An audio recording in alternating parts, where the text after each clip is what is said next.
शाम के 7 बजे थे। बाहर तेज बारिश हो रही थी। घर की बालकनी में खड़ी निशा लगातार सड़क की तरफ देख रही थी। उसकी आंखों में गुस्सा भी था और इंतजार भी। घड़ी में 7 बजकर 45 मिनट हो चुके थे, लेकिन उसके पति आर्यन अभी तक घर नहीं लौटे थे। जैसे ही दरवाजा खुला, आर्यन थके हुए कदमों से अंदर आया। इतनी देर क्यों हो गई? निशा ने तेज आवाज में पूछा। ऑफिस में काम था। हर बार यही बहाना। निशा, सच में बहुत काम था। झूठ बोल रहे हो तुम। आर्यन हैरान रह गया। निशा ने अपना मोबाइल उसके सामने रख दिया। स्क्रीन पर एक लड़की के साथ आर्यन की तस्वीर थी। दोनों एक कैफे में बैठे मुस्कुरा रहे थे। ये कौन है? निशा ने गुस्से से पूछा। आर्यन कुछ कहता इससे पहले ही वह रोने लगी। मैंने तुम्हारे लिए अपना घर छोड़ा, अपने सपने छोड़े, और तुम। निशा, पहले मेरी बात सुनो। मुझे कुछ नहीं सुनना। गुस्से में उसने कमरे का दरवाजा बंद कर लिया। पूरी रात दोनों अलग अलग कमरों में रहे। अगले दिन भी निशा ने आर्यन से बात नहीं की। आर्यन बार बार समझाने की कोशिश करता रहा, लेकिन वह सुनने को तैयार नहीं थी। तीसरे दिन गुस्से में निशा अपने मायके चली गई। जाते समय उसने सिर्फ इतना कहा, जब किसी और की जरूरत थी तो मुझसे शादी क्यों की थी? ये सुनकर आर्यन की आंखें भर आई, लेकिन उसने उसे रोका नहीं। शायद उसे उम्मीद थी कि एक दिन वह सच समझ जाएगी। निशा को मायके गए हुए 10 दिन हो चुके थे। इन दिनों में आर्यन ने कई बार फोन किया, ढेर सारे मैसेज भेजे, लेकिन उसने एक का भी जवाब नहीं दिया। उसके दिल में बस एक ही बात थी, आर्यन ने उसे धोखा दिया है। एक दिन उसका फोन बजा। दूसरी तरफ एक लड़की थी। हेलो, क्या आप निशा बोल रही हैं? जी, मेरा नाम लिया है। ये नाम सुनते ही निशा का दिल धड़क उठा। यही वह लड़की थी जो तस्वीर में आर्यन के साथ थी। मुझे आपसे मिलना है, बहुत जरूरी है। अगले दिन निशा उसे मिलने गई। कैफे में बैठी रिया को देखकर उसके मन में हजारों सवाल थे, लेकिन जो बात रिया ने बताई उसे सुनकर उसके होश उड़ गए। मैं आर्यन की कॉलेज फ्रेंड हूँ। मैं पिछले 6 महीने से कैंसर से लड़ रही हूँ। निशा सटपट रह गई।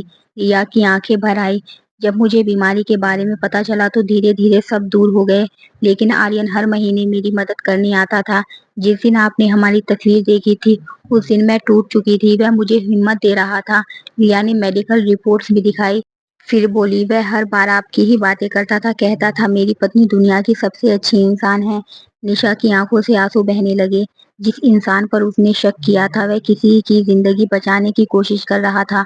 घर लौटकर उसने अपना फोन खोला। आर्यन के दर्जनों मिस्ड कॉल और मैसेज थे। हर मैसेज में सिर्फ एक ही बात लिखी थी, निशा, एक बार मेरी बात सुन लो। उस रात वह सो नहीं सकी। उसने अपनी गलती का एहसास हो चुका था। उसने तय किया कि वह सुबह होते ही वह आर्यन के पास जाएगी और उससे माफी मांगेगी। लेकिन सुबह उसका फोन बजा। दूसरी तरफ आर्यन के ऑफिस के मैनेजर थे। मैडम, क्या आप तुरंत सीधी हॉस्पिटल आ सकती हैं? निशा का दिल जोर से धड़कने लगा।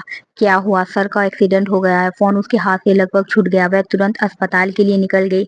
रास्ते भर उसकी आंखों में आंसू बहते रहे। वह बस यही प्रार्थना कर रही थी कि आर्यन को कुछ ना हो। अस्पताल पहुंचकर वह इमरजेंसी वार्ड की तरफ दौड़ी। डॉक्टर बाहर आए। घबराइए मत, अब खतरा टल गया है। यह सुनते ही उसकी जान में जान आई। वह कमरे के अंदर गई। आर्यन बेड पर लेटा था। सिर पर पट्टी बंधी थी और हाथ में ड्रिप लगी हुई थी। उसे इस हालत में देखकर निशा फूट फूट कर रो पड़ी। उसने धीरे से उसका हाथ पकड़ लिया। आर्यन ने आंखें खोली और हल्की मुस्कान के साथ कहा, तुम आ गई। बस इतना सुनते ही निशा टूट गई। मुझे माफ कर दो आर्यन, मैंने तुम्हें गलत समझा, तुम्हारी बात तक नहीं सुनी। आर्यन ने उसका हाथ दबाया और कहा, अगर प्यार है तो भरोसा भी होना चाहिए निशा। यह सुनकर निशा और ज्यादा रोने लगी। उसे अपनी गलती का पूरा एहसास हो चुका था। अगले कुछ दिन वह अस्पताल में हर समय आर्यन के साथ रही। उसकी देखभाल करती, समय पर दवाइयां देती और हर पल उसके पास बैठी रहती। एक रात वह उसका सामान समेट रही थी कि उसने एक छोटी डायरी मिली। उसमें लिखा था, आज निशा फिर मुझसे नाराज हो गई। काश वे जानती कि मैं जितनी मेहनत करता हूँ सिर्फ उसके लिए और हमारे भविष्य के लिए करता हूँ। मुझे दुनिया में सबसे प्यारी वही है। अगले पन्ने पर लिखा था, अगर कभी मुझसे कोई गलती हो जाए तो मैं चाहता हूँ कि निशा मुझसे नाराज हो जाए, लेकिन मुझ पर भरोसा करना कभी ना छोड़े, क्योंकि मैं उसके बिना अधूरा हूँ। डायरी पढ़कर निशा की आंखों से आंसू बह निकले। उसे एहसास हुआ कि जिस इंसान के प्यार पर उसने शक किया था वह तो उसे अपनी पूरी दुनिया मानता था।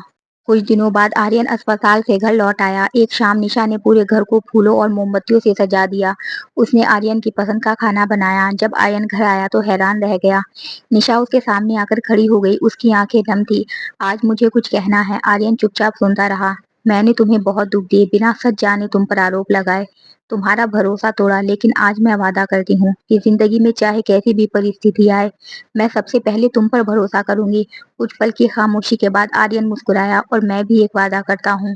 किया कि तुम्हें कभी ऐसा महसूस नहीं होने दूँगा कि तुम मेरी ज़िंदगी में सबसे ज़रूरी नहीं हो।